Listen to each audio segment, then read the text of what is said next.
I'm CK. I haven't built a filter in a couple of months, so I grabbed a SeM20 from Bubblesound. It's their interpretation of an Oberheim SEM and Korg MS-20 filter. So it looks interesting, looks like it's got a lot of good basic punch plus overdrive on top of it. So we'll put it together, see how it sounds. Hope you enjoy the video. Here's the box. I bought this from Modular Addict, this and one other, an LFO that I'll do in the next little while. First time I've worked with Modular Addict, and so far they were right on the ball, quick delivery. Pleased so far. We'll see how the kit internals look. Active electronics for a passive world.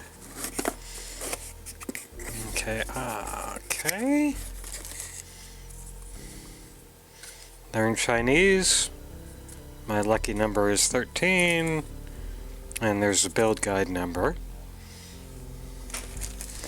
And here we have the parts. Let's get the circuit board and front panel out first.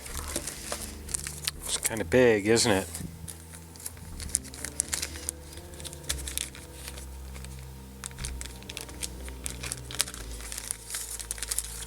This is interesting. It doesn't resemble... Okay, so this is not the... I'm sorry, I'm on the wrong page. I'm on Bubblesound's website, and I'm looking at the SeM22, and I have the SeM20. I didn't know there was a later version. So let's look up the build guide for this version, not the 20. So I brought the build guide up. It's got some okay pictures, not great pictures, but okay pictures, and steps through it. So we'll see. So we've got on the front panel, we've got frequency, input, resonance, two CVs, filter outs, and then the notch balance. Let's look at the board. Interesting color. Oh, there's a huge amount of space on this board.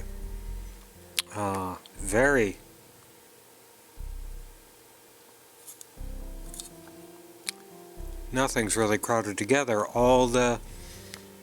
Oh, this is from 2008. So this has been around a while. All the components have their values marked, which is nice. So let's see. Stop the music and go home. I'm not sure I agree with that, but we'll see. Looks pretty straightforward. The board looks good, all through hole plating, which is nice. You can see the traces are very big and very easy to follow if you wanted to follow the signal path yourself. So that looks promising. Again, I didn't know this was the previous revision, but that's okay. It'll probably sound pretty neat anyway. Bag o' parts, unfortunately.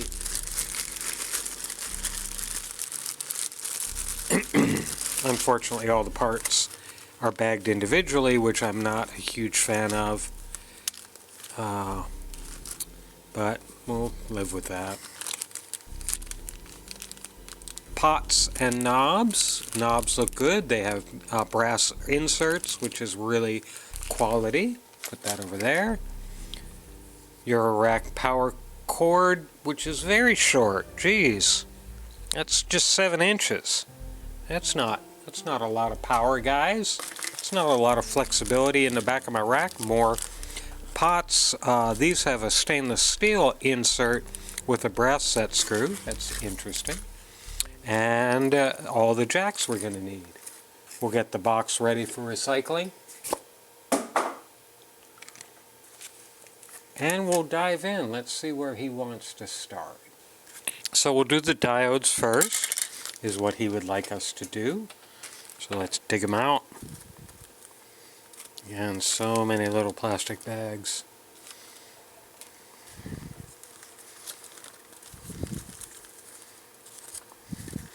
He mentions this being a complex build, but it actually doesn't appear to be all that complex. Here's the 4148 diodes.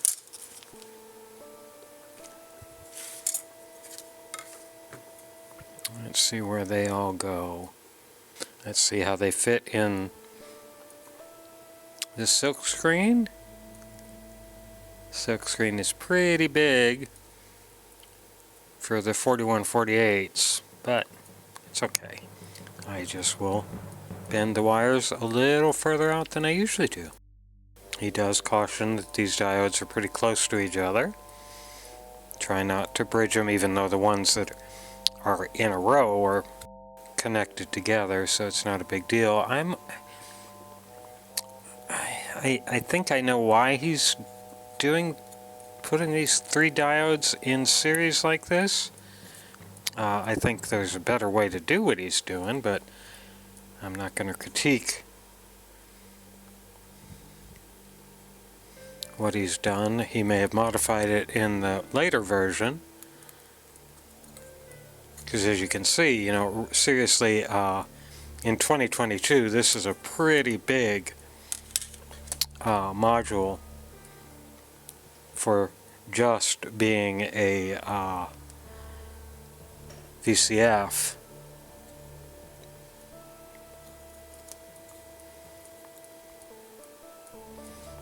Now let me get in here and solder amidst all these legs. Now these leads are close here. The ones in series, you don't have to worry if you're going to bridge them. The ones side to side, you do have to worry. So just be careful. Again, I'm not even sure this module is still available outside of some old stock like Modular Addict may have. So I don't know if this video is already out of date, since it's 14 years since this module was designed. But if it sounds good, it's not out of date, obviously. I never owned a MS-20, nor did I own any. I never owned any Oberheim stuff.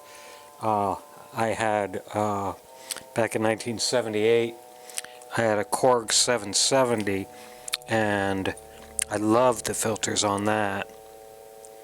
Unfortunately, that vanished some number of moves ago.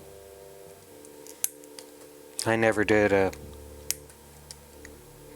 MIDI to CV mod on it, which kind of put it on the back burner for me. So looking at those leads, they all look good. Okay, now it's time for all the resistors, and as we all know, anybody who's watched my channel knows it's resistor time, and there's not much to talk about for resistors, so I'm gonna put all the resistors on with no commentary and in fast playback.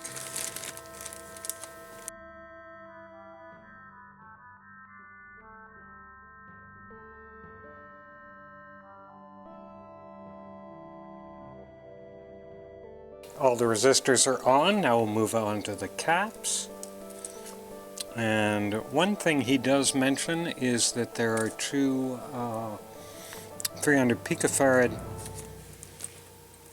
caps that the silkscreen might not be correct for. So we look at the 13700 chip, and then, oh, I see. This one is labeled, this one is not, just has a couple of little lines. So just be careful about that. Again, this is an older kit. I'm not sure if anybody's going to be still building this, but once I put it together and see how it sounds, it might sound just wonderful, and I might encourage you to see if you can find this from Modular Addict or someone like that. Gosh, these are big. 1,000 volt. It's a little bit overkill for eurorack power, but I'm going to go ahead and solder these without putting anything else on the board, simply because these leads are so thick, they're so heavy, because they're, I mean, obviously high voltage. And this would be good caps for inside a guitar amplifier. I'm not sure why you need that much. They might have interesting saturation characteristics. They may be good for the overdrive side of this, but I want to get them soldered on, and I'm not going to use my regular flush cutters to cut the leads, because these are hefty leads. And now we'll do the rest of them. Little 5 picofarad, probably goes near a chip. Whenever I see a really low value tiny cap, I always assume it's going to go near the leads, the pins on a chip, to provide buffering as close to the chip as you can possibly get, to give it that little bit of buffered power. Here's a 10 picofarad, and I expect that's going to be about the same positioning.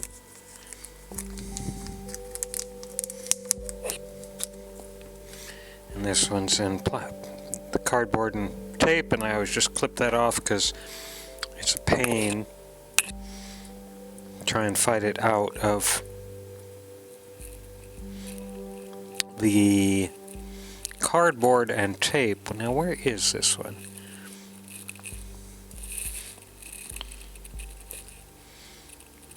Looking in all the likely places.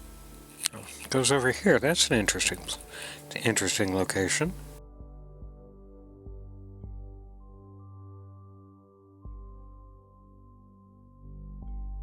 Now we'll do all the rest of the stuff, the transistors, trimmers, and the power cable, as well as the sockets.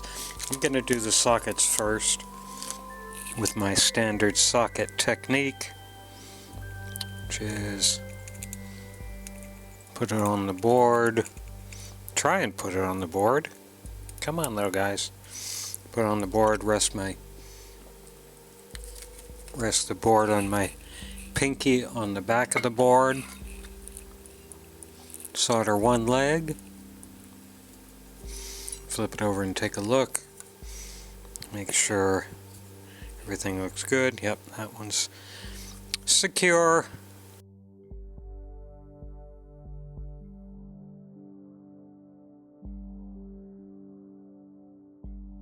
Okay, there's all the sockets and the pin headers. I mean the power header, even though I'm only using the ground and 5 volts off that. I mean 12 volts off that, so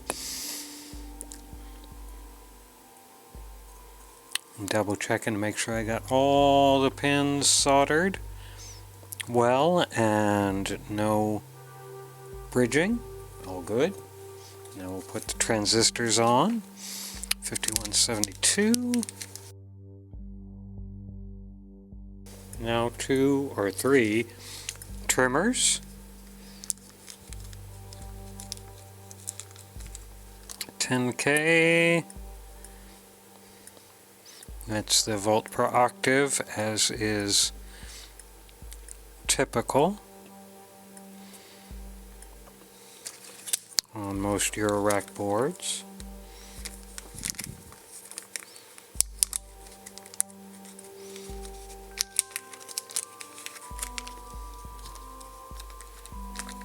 Come on. And then a couple of 100Ks for frequency and offset. So all the electronics are on. I'm going to go ahead and I'm not going to put the ICs in their socket yet.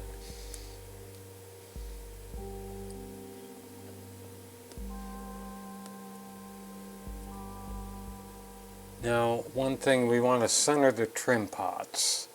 He's clear about that, they should be in the center of their range, and these are really small. Let me get another screwdriver. So we want to make sure they're centered. That's full clockwise. That's full counterclockwise. Wait, let me get a better sense for that. That's full counterclockwise. That's full clockwise. Okay. I want to be about there.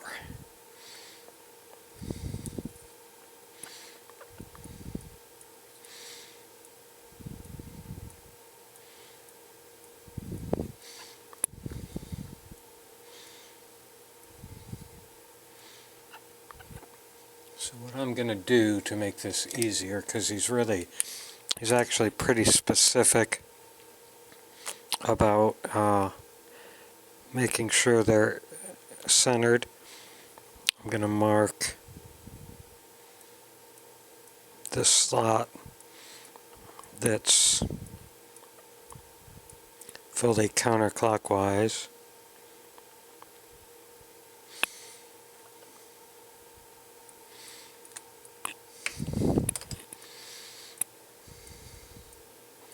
And go fully clockwise and see where it is. It's about there. So I want to put this about there. Yep.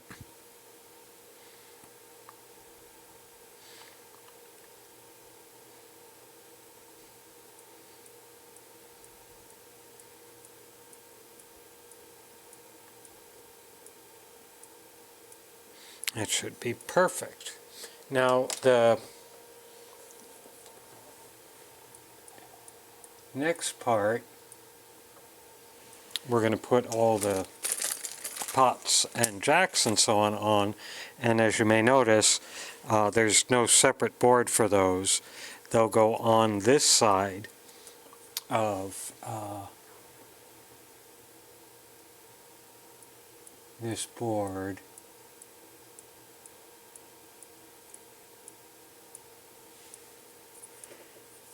And let me get sorted out as to where we will be.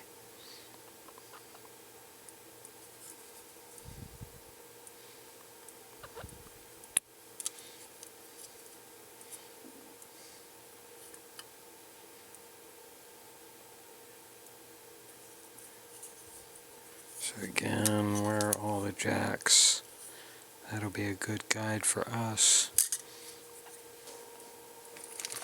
So the only thing we have to be careful of is he mentions that for the CV1 jack, we want to trim off a piece of it because it apparently grounds, it contacts the power rail, and we don't want to do that. And CV1 is, where is it on here? I just thought it's over in this area. So when we get to that,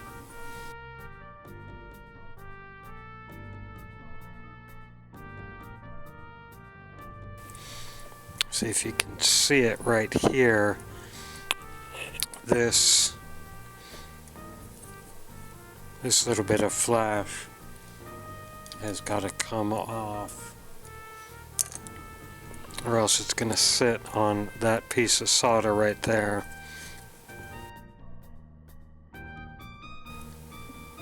Make sure that that clears it now. It actually doesn't. I'm going to have to bend that up a little bit, I think. I'm going to trim that pin down also.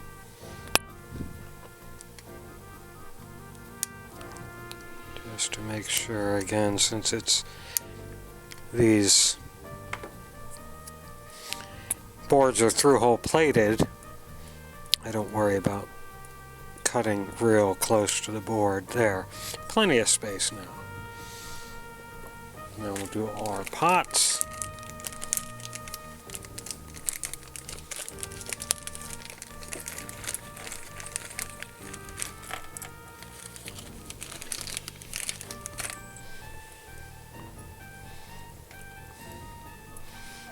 sure these are all 100K. I'm just verifying that before I put them on.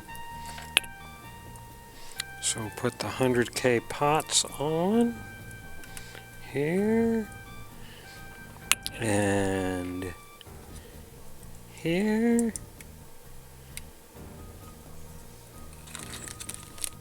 And I do want to take the nuts from these.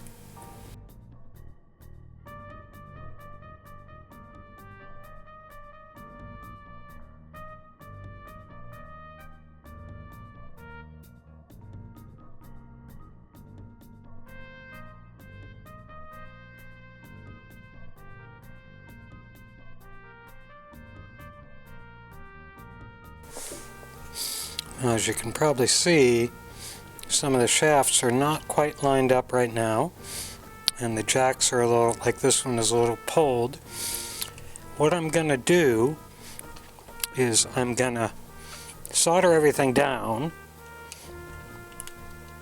I'm going to solder the pots down and then draw them up with their panel nuts to get them aligned. The only thing I'm thinking, this one, gotta go a little bit more that way. Okay, that should, so that's my plan. I'm gonna go ahead and solder the pots right now.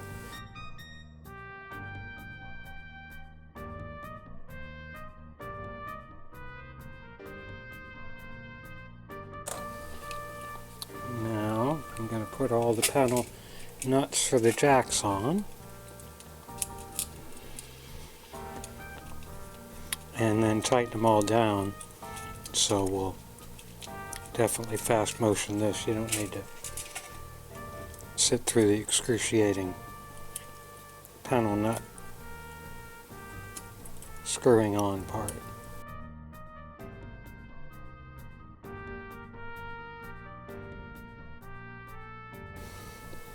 So there it is all together.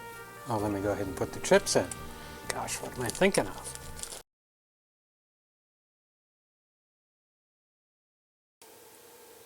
Now it's all together. Front, side, back, other side, top, bottom. Now we'll just put the knobs on.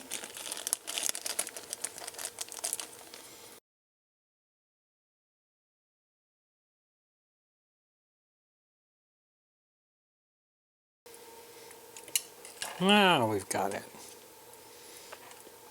Now we'll put it in the rack and see how it sounds. Now let's turn her on and see if she blows up. No fire so far.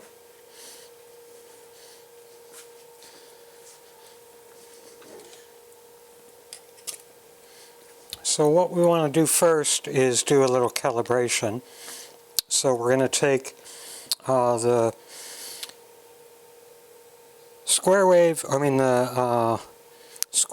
output from my even VCO. Actually, yeah, I'm going to take the square wave from the even VCO and put it into input. And he says take the gain up to about half. Anything over 50% overdrives. Let's see if we hear anything.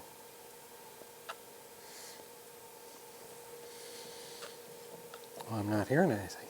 Well, I'm not hearing anything because I ain't got the amp plugged in.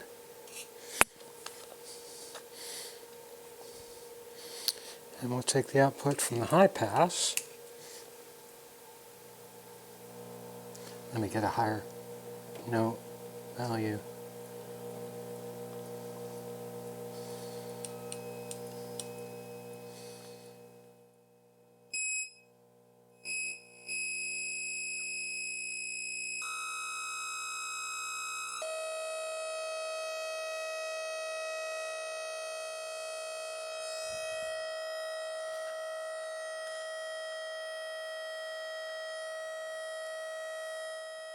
Freak all the way up,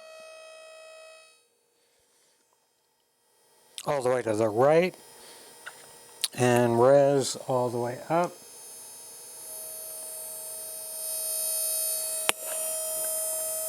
Very thin, high bit of input coming through, which is right. Now we go to the init trim pot and adjust it until turning it stops affecting the output. Then back it up slightly. Okay, we can do that. I got to get my other screwdriver again. I put it away last night.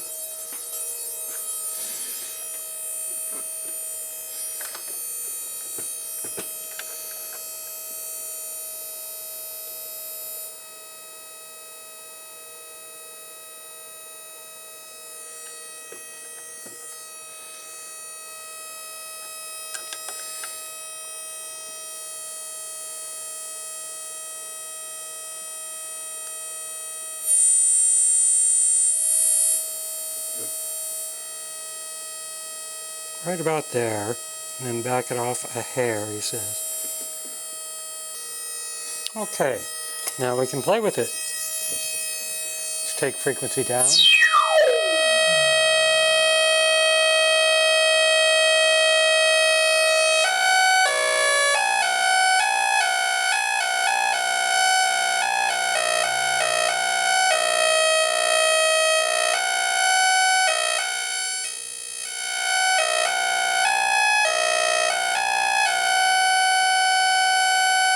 Try and overdrive it.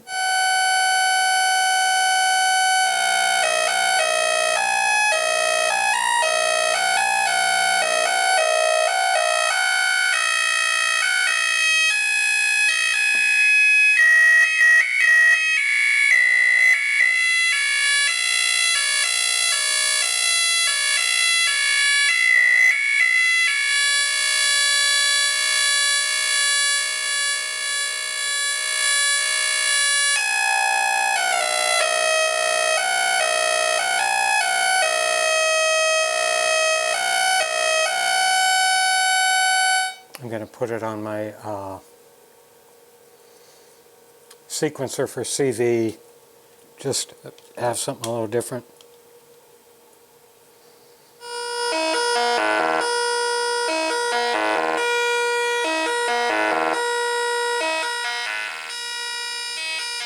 Good high pass.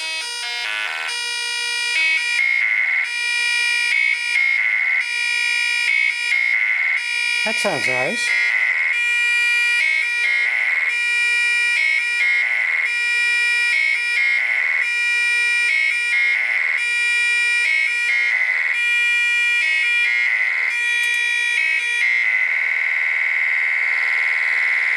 We'll stop that for a second, go to low pass.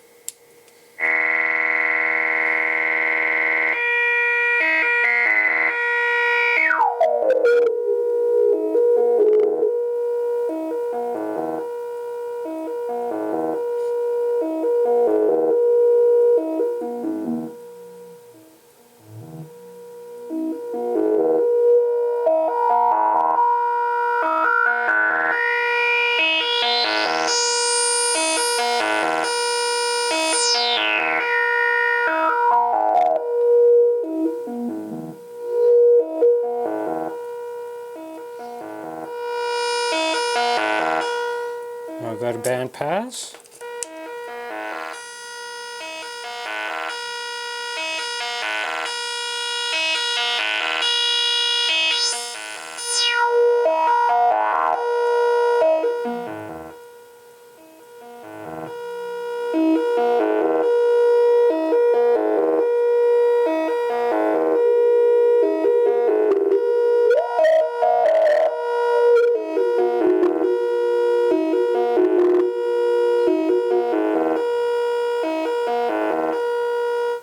Go to no pass.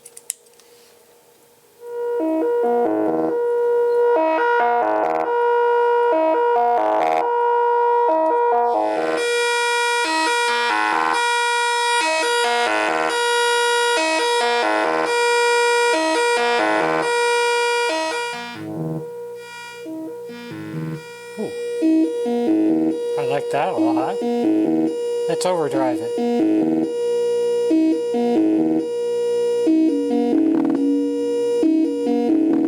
Oh, listen to that.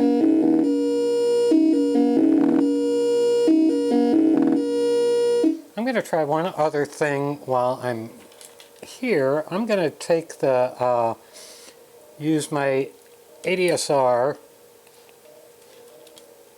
to send some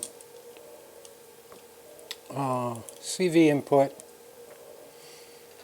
here. Ooh.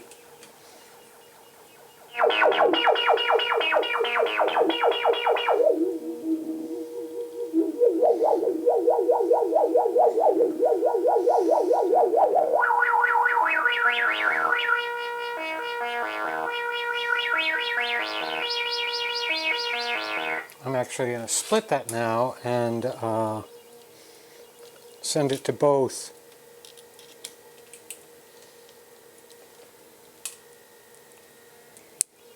CV inputs.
Listen to that. There's an interesting hollowness there.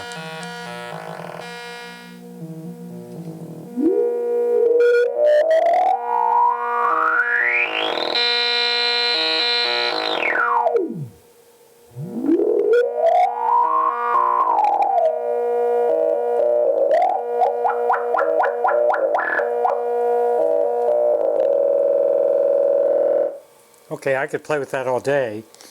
It's got some interesting sonic qualities. I like it quite a bit, as you could tell, because I'm playing with it more than normal. So it sounds really great. Mechanical issues on the board are a little funky, but again, it's a 2008 design. I bought this from Modular Addict. I don't know if it's available anywhere else because he has a version 2, which I may also get and give that a try.